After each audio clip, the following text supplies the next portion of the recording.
Hello, everyone. I am Jennifer Geist. I'm an executive director with LivHOME in Southern California. Our discussion today is regarding elder abuse, and I want to thank you all for participating on today's Google Hangout.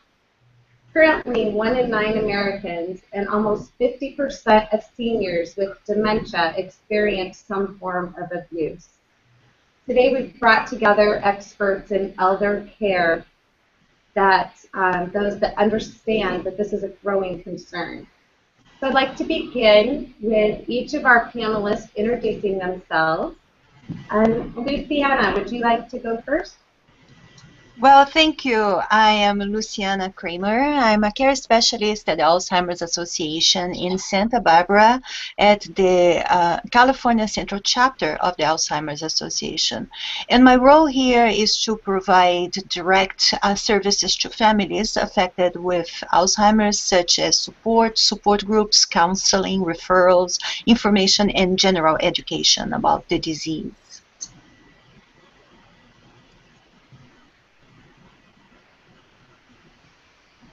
And Kathy. Hi, I'm Kathy Burkett. I'm the co-founder and primary blogger of Senior Care Corner, which is a website, and we provide information and resources for family caregivers. Because of my medical background and passion for advocacy, my role is providing family caregivers with information and knowledge from my expertise to help them improve not only their lives, but also the life of the caregiver.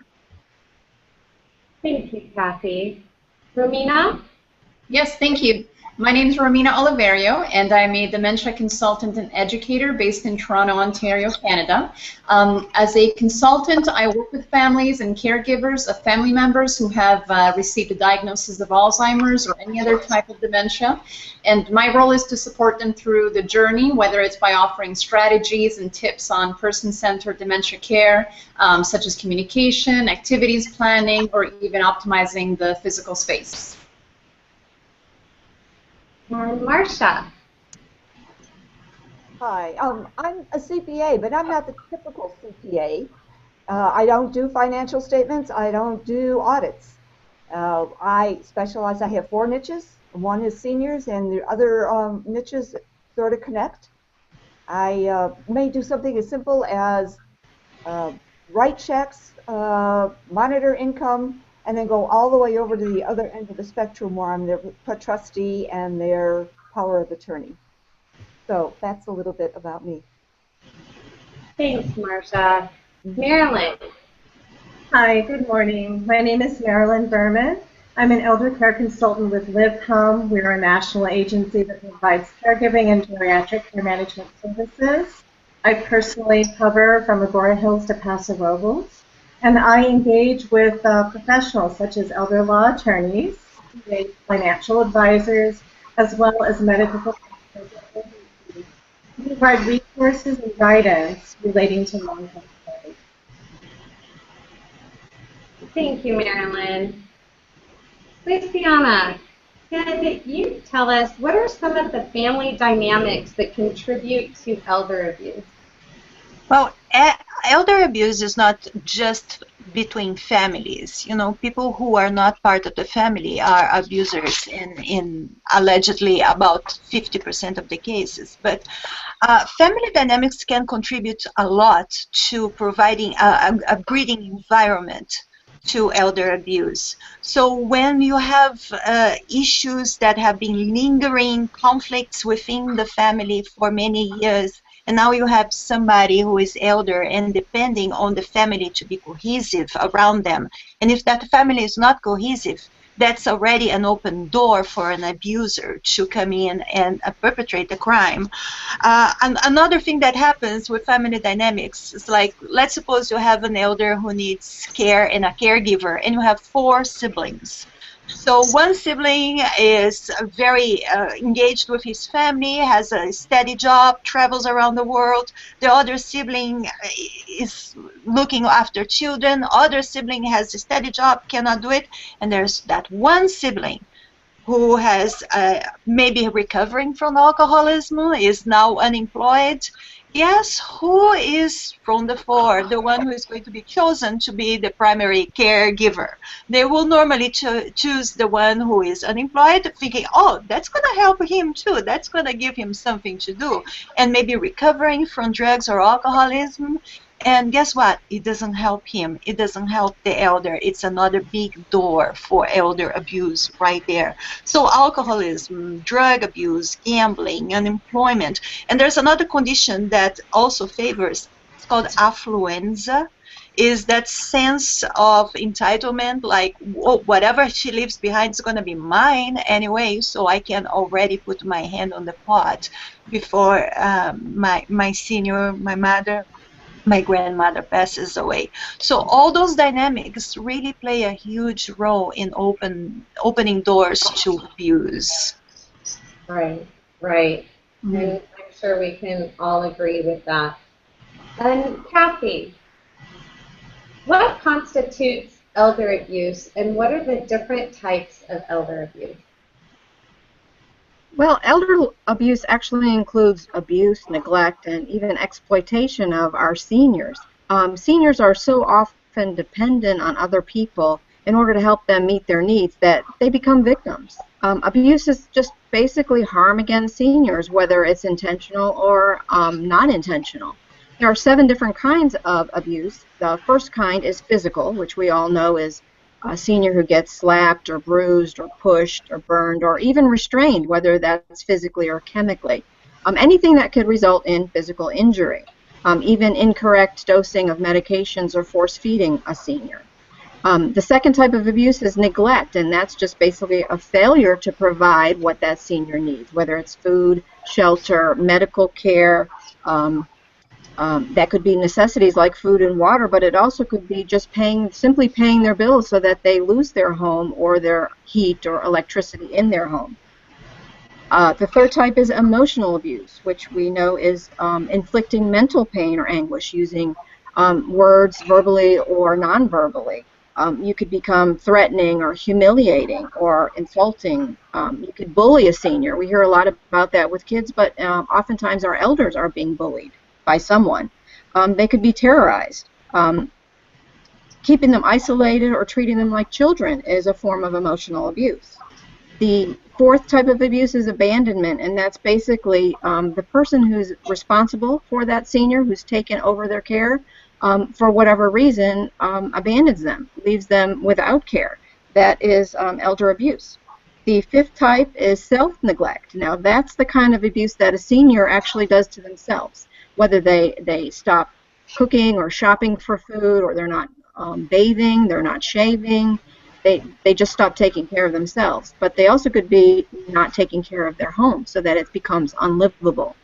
Unfortunately, a lot of times this type of abuse really results in them having to be placed in a facility. The sixth type of abuse is sexual abuse, and that can occur because someone wants them to undress in front of somebody, or they want to show them pornography, or, of course, be part of a sex act. But that has to be non-consensual. So when it's non-consensual, you've got to think about people with dementia who are no longer able to consent to anything like that. So we've got to be careful for that one. And the final one is financial abuse, and that's when, in an unauthorized fashion, someone's using the money or assets in some way of that senior, whether it be from scams or fraud, which we think of. But it could be someone writing forging a check in their name, stealing the possessions, something as simple as their newspaper every day. Or promising something that they don't deliver, like promising to take care of them and then leaving them. Unfortunately, elder abuse occurs to anyone at any time, and unfortunately, it's usually someone that they know and trust already, including a family member. Thank you. And Rowena, why is it that individuals with dementia are at increased risk for elder abuse? Sure. Well, when someone lives with dementia, there is an added layer of vulnerability there. There's a wealth of research and, unfortunately, too many case studies that confirm that people with Alzheimer's or other types of dementia are at greater risk for abuse than those without. With dementia, the individual's cognitive and language capabilities are impaired because of the damage to the brain. And depending on the stage of the condition, these skills are possibly diminished altogether. So that makes it more difficult, if not at times entirely impossible, for someone to defend themselves. Also, they may be physically frail and unable to shield themselves from physical assault. The cognitive deficits prevent many individuals from speaking out and reporting the abuse, or possibly even recognizing that something is wrong or even taking place. Tragically, there are people who target and prey specifically on individuals with dementia because they see them as being easy targets. Also because the individuals with dementia may be operating in their own reality, and sometimes in the case of late-stage Alzheimer's, they might suffer from hallucinations. They may not always be believed if they tell a story to a family member that involves abuse or neglect. It could be interpreted as something that they've conjured up, or for example, if they show bruises or cuts, an outsider might think that these are caused by consequences of the disease, for example, by walking into furniture or bumping into things because of visual spatial deficits caused by the Alzheimer's or by dementia. As well, being more dependent on others for assistance may also increase the number of incidents. And as with any other case of elder abuse, there is apprehension that reporting the abuse may in fact result in them being taken out of the home and put into a facility. Thank you. And Marcia, in reference to financial abuse specifically, who do you see is it typically the family or others abusing the elder financially? This generation is a really vulnerable generation. They come from the Depression era, and they did all of their contracts with a shake of a hand and the word, and they're very trusting, and that contributes to the financial abuse currently, because they anticipate everybody who's going to deal with them are going to have the same rules. So, from my perspective, anybody can be a potential abuser for finances. It might be the kids. You might have a kid in the house who has been there forever. You might have a kid who moved back. You might have a kid who's been on drugs or alcohol, and that was mentioned earlier. You might have a kid who actually looks like they're financially okay, but they're behind on their mortgage, they're behind on their payments for their toys. So it could possibly be the kids, but it could also be other family members, it could be neighbors, it could be church members who have seen that there's been a change in the personality and they're going downhill. So they step in, and most of the time it's because they really want to help. But then the circumstances change, and all of a sudden they're caught up in writing out checks to themselves. And so those are issues. Caregivers are, especially if you don't get them from a reputable agency, they can write out checks to themselves and have seniors sign them. They can also steal the jewelry, the things in the house that are very easily to get and just walk out with. So there are those issues. And then, of course, the salespeople. There's always salespeople that are calling and knocking on the door, trying to get money from the seniors. And the scammers. And everybody knows about the scammers. There's new ones out there, but there's a lot of old ones. The old ones, the Nigerian prince is now knocking on the door and not just doing emails. And then the child one, the grandchild one, where they call grandma or grandpa and say they're in jail or they're out of the country. Those are two of the oldest scams, but they're still very, very active. Thank you, Marcia. And Marilyn, through your experience as an elder care consultant with LivHOME, what is the most common form of elder abuse that you have come across? Well, the most common form of abuse that I have seen, and I think it's a category that is the most on the rise, is fiduciary abuse. And the fiduciary abuse that I have seen over the years varies in the way it looks. One of the risk factors, or the thing that increases the risk factor for this type of abuse. One of the things is having an unlicensed private caregiver in the home that is not supervised. Um, I have seen in the past a private caregiver taking over $300,000 from their client who had mild cognitive impairment over a 3-year period. And this caregiver did it all through the debit card and the ATM machine, bringing their client there and saying, you know, we have to get money. And it was increments over time that equaled $300,000. I've also seen incidents where there are churches involved. You would never think that, but unfortunately it's happening where churches deliver food to the older adult living in the mobile home park who had maybe a stroke-related dementia, and deliver that once a week and ask for a $700 check each time. This poor member of the congregation thought they were doing the right thing by handing the money over. And then there's also the physical, which I've seen, which is non-licensed caregivers going into the home, caregivers that are not with an agency, I mean private, and literally moving their entire family into the home, sequestering the older adult with dementia to a back room and denying them the care that they deserve. So there are so many forms, but I would have to say at the top of the list is financial. Wow. Luciana, are financial, do you see that financial abuse and physical abuse are connected? Unfortunately, we see a lot of that. Financial abuse may be the goal of the perpetrator. Maybe that's what they want, to reach financial gain. However, to do that, they need to do some physical abuse, emotional abuse, or psychological abuse to obtain their goal. So it's like a byproduct of their, and it's a different crime altogether. Financial abuse by itself is a crime. So in order to get the financial gains, they may neglect the person that they are caring for. They may not buy the supplies they need. They may use the monies that is meant for incontinence supplies for other things. They may use the monies that are meant for groceries and medications for other things. And at the same time, they are isolating their victim. So a family doesn't have reach and means to supervise. So many times the neglect and the abuse is not the intended thing, but it's a tactic that they use to get the financial abuse. So yes, they are related. And many victims of financial abuse do not survive the financial abuse. It is that horrible.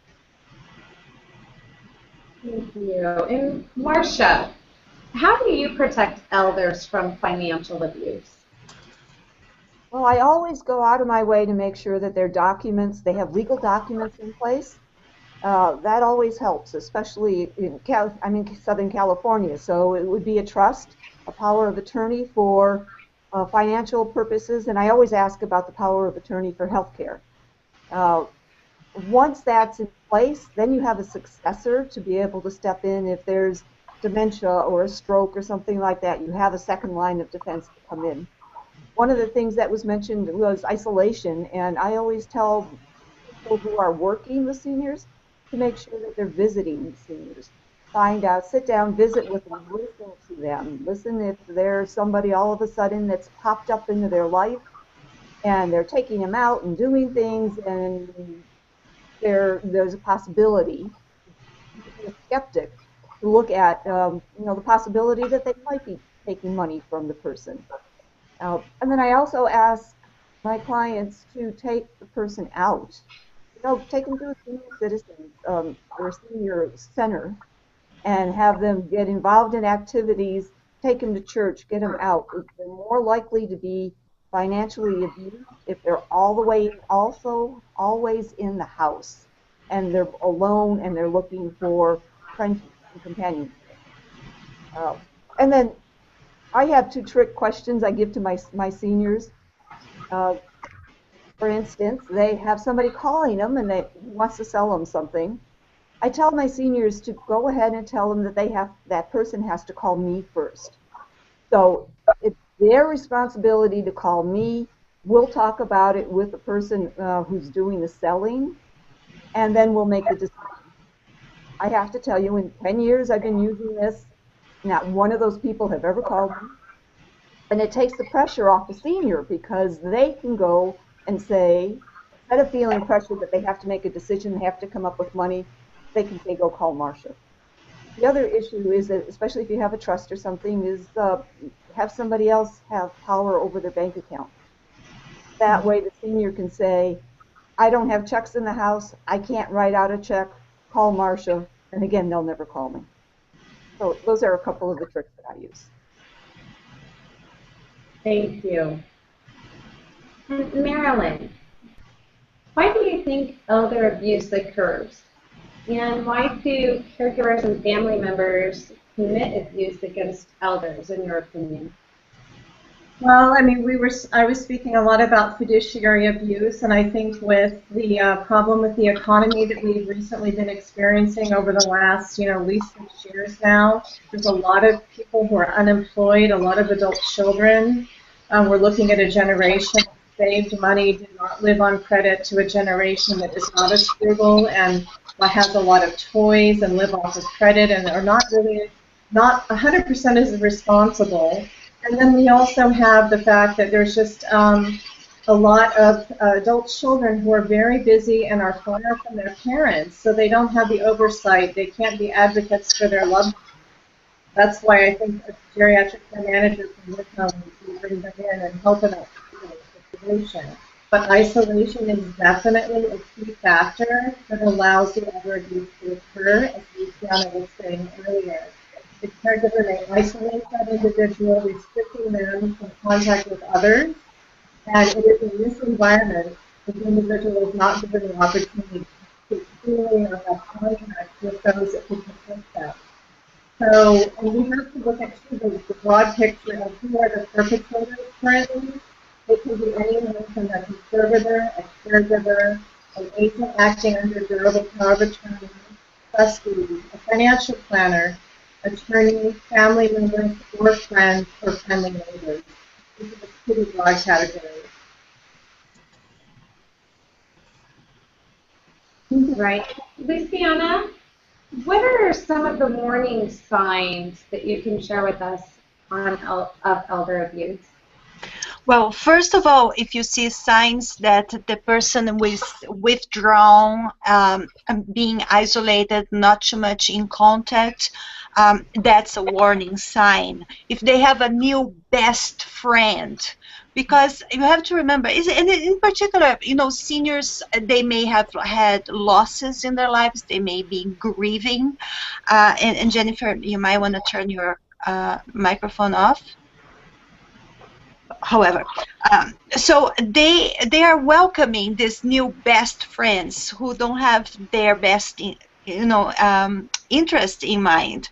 So they come into this relationship with the abuser as willing targets.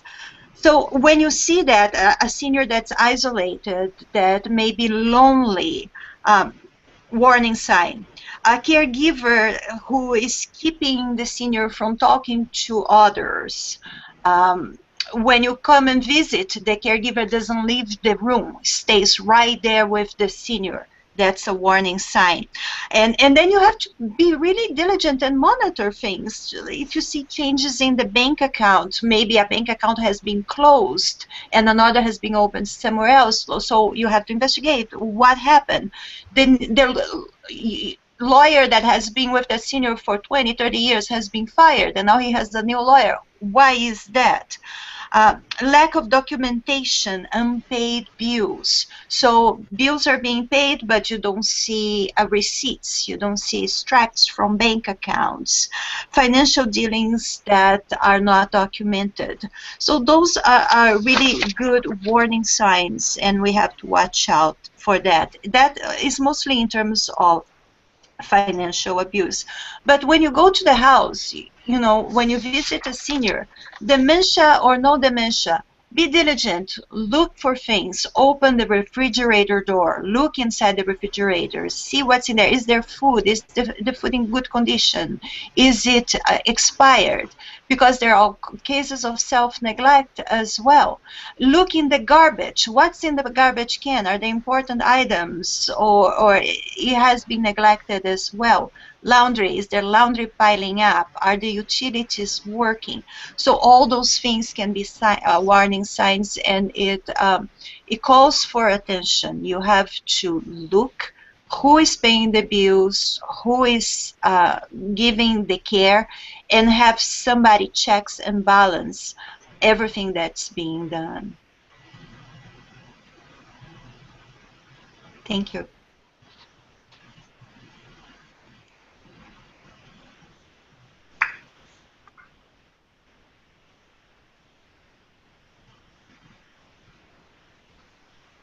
Jennifer, I believe your microphone is still on mute. I apologize. Sorry about that. Romina, how can caregivers and family members help prevent elder abuse, specifically in seniors with dementia? Well, as cliched as it sounds, I think that knowledge is key. Recognizing the indicators of all types of abuse is very important. Families should have an understanding of what constitutes abuse. It's not always physical. A lot of people think that abuse automatically equates, hitting and aggression. There are many other types of abuse, as we've talked about today.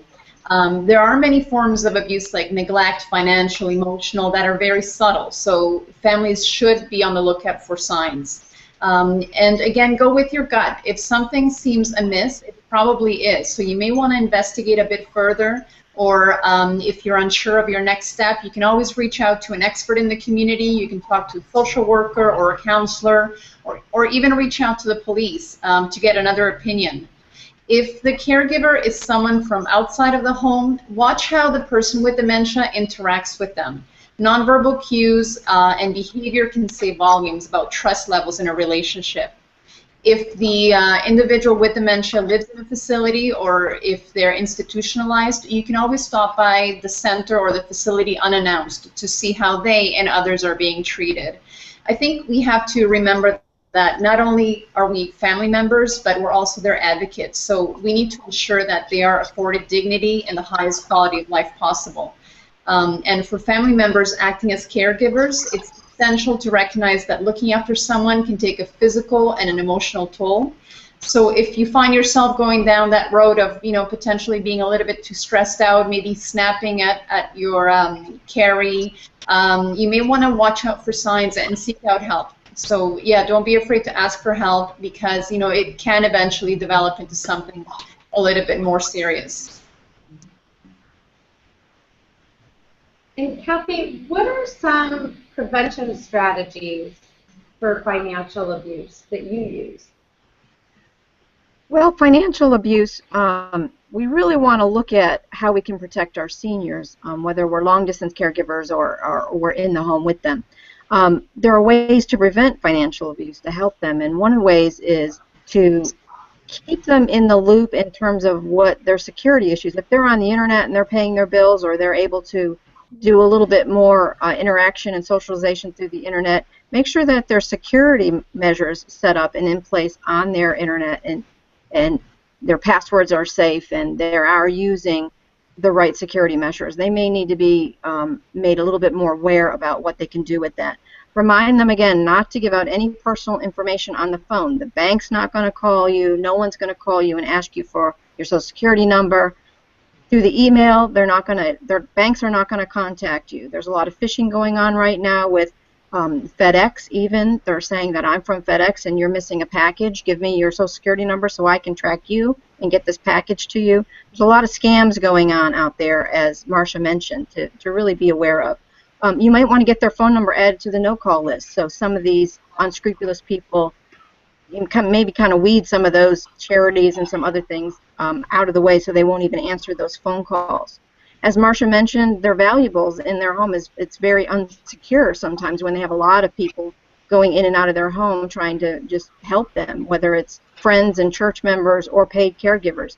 So if there's something that's very important to the family, a jewelry, heirloom piece of jewelry, you might want to go ahead and take that, put it in a safe deposit box just to keep it safe and secure. Don't let them keep a lot of cash in the home. If somebody knows that there's cash in there, they could come in and ransack the place and possibly harm the senior just for looking for some cash, something quick. You can also help them go paperless so they don't get bank statements in the mail or bills in the mail so that their identity can be stolen and further harming their financial assets. If they let you, go ahead, as Marcia suggested, and get a power of attorney and try to actually be the conservator person over their bank accounts so that you can keep an eye on things and make sure that they're not giving away their money to people who aren't supposed to have their money. Remember that only 1 in 44 cases of financial abuse is reported, so there are a lot of people out there that are actually being abused that we don't know about that we need to help protect. So those are just a few of the ways we can help them out. And Marilyn, what are some of the steps you recommend taking to put a stop to elder abuse or prevent it altogether?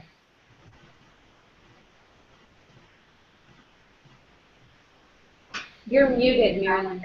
Sorry about that. I'm going to focus on the financial because it's such a broad topic. I could go over everything, but you basically want to be very careful when you choose trustworthy people to act as agents, successor trustees, or conservators when preparing estate planning documents. And you also want to review the documents every few years to make sure that the people that you appointed really are still in a place in their life where they're the best choice for you. However, if you believe that a person that you've already designated is not acting in your best interest, you can amend that power of attorney or trust.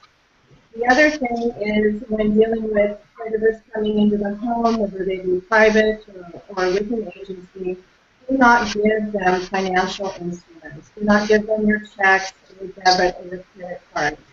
It's better to set up a petty cash account and have people bring you the receipts for items purchased. Be sure not to leave out bank statements, anything that might have social security numbers on it, because identity theft is also on the rise. And you want to have, most importantly, a local advocate who is there, who is either overseeing the care, whether it be a family member or a geriatric care manager, someone who is checking in with your loved one on a regular basis. Don't let them go long periods of time without any supervision. Anybody talking to him who can be an advocate for them. And the last thing is, if something does occur, if you do suspect elder abuse, I think the more that we will report and that we do report, the more it's going to be out there. And what I see a lot of the families don't want to report because they have that emotional tie to that person. But you can report to elder abuse either to the emergency services, to the National Guard, county law enforcement, or the DA, depending upon what it is. I think it's important that we do that. Okay. Romina, the individuals involved in the care of a client, the caregivers, family members, how can they help prevent elder abuse specifically?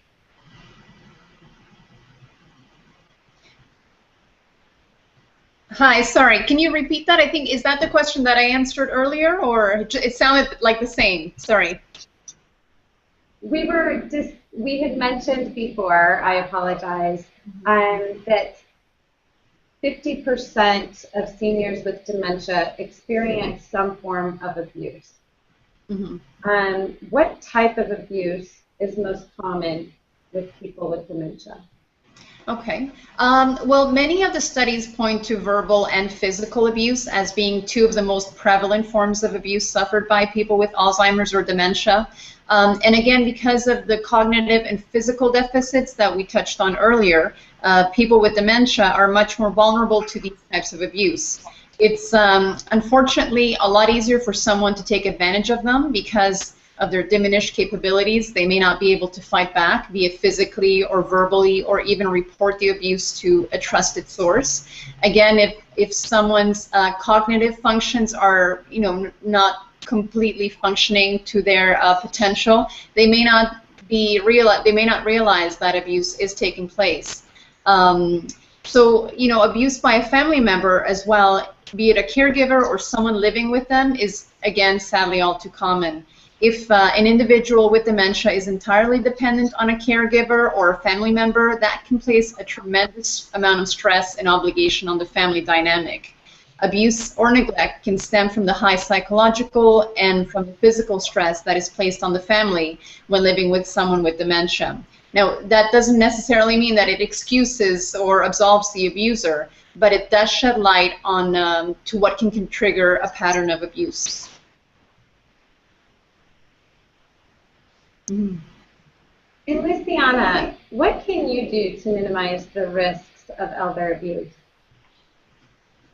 Well, much has been said already in this conversation about the things that you can do, and mostly is really keeping a good eye on what's going on, visiting frequently, checking the bank accounts, see how they're going, and when visiting, being very thorough around the house. However, with people with dementia, there's an extra layer of difficulty to perform all those tasks that we all mentioned, and that would be resistance to care. Especially in the earlier stages of dementia, people with mild cognitive decline, impairment, and not fully completely into the throes of dementia, a person will be clinging to their independency. They will be insisting in taking care of their bills, insisting of managing their homes. And they may not want anybody to come into that environment and check in the house and visit. They are clinging to their independency. And that's when a concerned caregiver will hit a roadblock. How do I help my dad if my dad doesn't give me access to the information I need to make sure he's safe? So under those situations, we have seen fortunes being squandered, sometimes with the acquiescence of the person who is being abused. Scammers, they flock to people like that. We have seen also instances where the person with dementia legitimately married the caregiver, and the family never saw a penny of the fortune that left because it all went to the caregiver. So things like that will happen if you don't pay attention. So to go over that block that the resistance to care imposes, you have to be very savvy, you have to be very nice, and you have to outsmart the person who is trying to abuse the senior. So that's the real challenge for protecting people with dementia from abusers, is their own willingness to cooperate with the abuser, and they're not willing to accept help from you. Thank you, Luciana. I want to just take a minute and thank all of you today for being on this panel. You're all experts in your roles, and I really appreciate you all being here. We do have a couple of minutes. I'm just going to open it up. Do any of you have anything that we didn't touch on that you think is really important to bring up at this time? I have a comment, if I could add, in terms of family caregivers. When there's some feeling amongst family caregivers, especially when they're coming from a long distance, from how to keep an eye on their seniors. They're not there every day to be able to see what's going on. And so I talk with a lot of caregivers about setting up a way to see them physically. We've got a lot of technology now that can help us do that, either through FaceTime or Skype. And if we can actually get our eyes on our seniors to see them when we live halfway across the country, that would be something that really would be worth our investment in time. If they're not able to use the internet, then if we could enlist the services of a good neighbor who can kind of keep us informed about what they see on a day-to-day basis when they're seeing them go to get the mail or the newspaper or outside just enjoying the sunshine. Having a partner in that when you're far away can really help you feel like you have some control over what might be happening from far away. Those are great points. Mm-hmm. Yeah, that's right. I agree with that. And I also love the use of surveillance cameras. You know, if the senior is living by themselves, you need to keep an eye on the house. And there are some really great products in the market right now that they use infrared light that can see in the dark and motion activated cameras, and you can check on your senior over your iPhone on the go. It's really convenient. And it can be very useful because especially people with dementia, we have seen some egregious cases of people with dementia being physically abused in a horrible way and not being able to even recall that. So they're not able to just say, you know, this caregiver is abusing me, because they cannot remember because of dementia. So just keeping an eye, it's really, really important. Mm-hmm. I agree. Anybody else have anything that? I'd just like to make a couple of comments. There were a number of comments that were just reinforcing things that I was saying. The one about money in pockets. I had a client who always wanted $10,000 in his pocket because he could buy a car that way. So it's a real issue when they have those independence issues. And I think the comment about outsmarting the scammers and the abusers are really, really important. Again, checking things, looking at it, being observant, being there, listening. I think that's really important too. And I'd like to thank all of you ladies. You gave me a lot to think about, a lot that I could have, should have, would have said. There were other times, and so I think we brought it all together, and I just really appreciate it. So thank you. Yes, thank all of you. Anyone else that has anything else that they would like to add before we end this call? Yeah, I just have a comment actually. I think that sometimes if there is suspicion of abuse, if for example a family member is suspecting that a caregiver may be abusing their loved one, there may be thinking that they don't want to rock the boat, the boat because they don't want to disrupt the dynamic. I think that we have to be an advocate for our loved ones. We sort of have to switch our mentality from being a loving, family member to being the protector of this person, particularly with people with dementia. We need to speak up for them. If something looks, if something looks amiss, we need to act on that before it's too late. Absolutely. Absolutely. Well, I thank you all again, ladies. Great conversation. A lot of things for me to think about as well.